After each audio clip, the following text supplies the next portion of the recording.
Earlier today, President Biden spoke with Prime Minister Netanyahu, as you all have heard. The two leaders discussed the latest developments in Israel and Gaza, and they spoke about the state of Israel's military operations.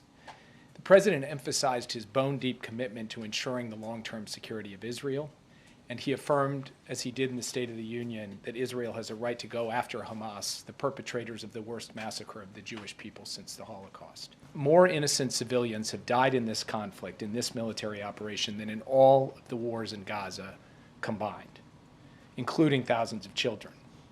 A humanitarian crisis has descended across Gaza, and anarchy reigns in areas that Israel's military has cleared but not stabilized.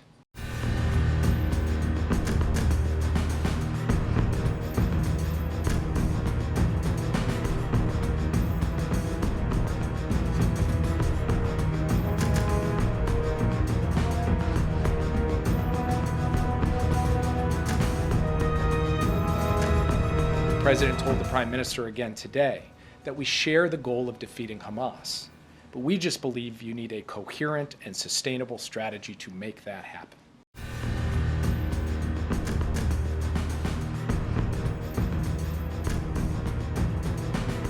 The President and the Prime Minister spoke at length about Rafah today.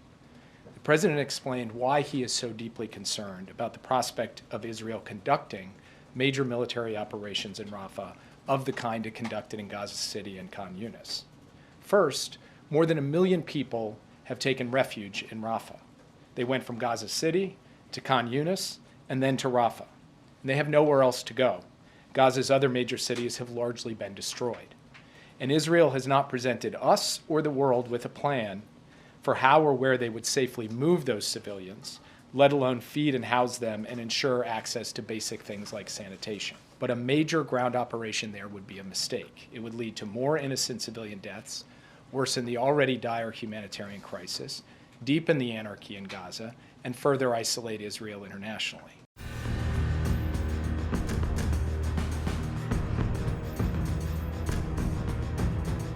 On the call today, President Biden asked the Prime Minister to send a senior interagency team composed of military, intelligence, and humanitarian officials to Washington in the coming days to hear U.S. concerns about Israel's current Rafah planning and to lay out an alternative approach that would target key Hamas elements in Rafah and secure the Egypt-Gaza border without a major ground invasion.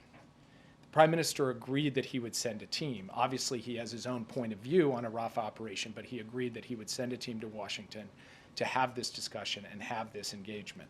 And we look forward to those discussions.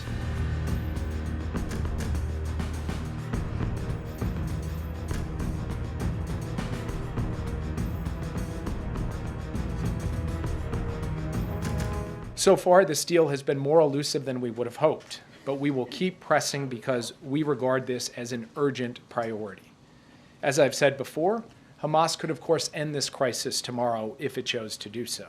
And as I've said before, far too little of the energy and the pressure to end this conflict has been applied to Hamas.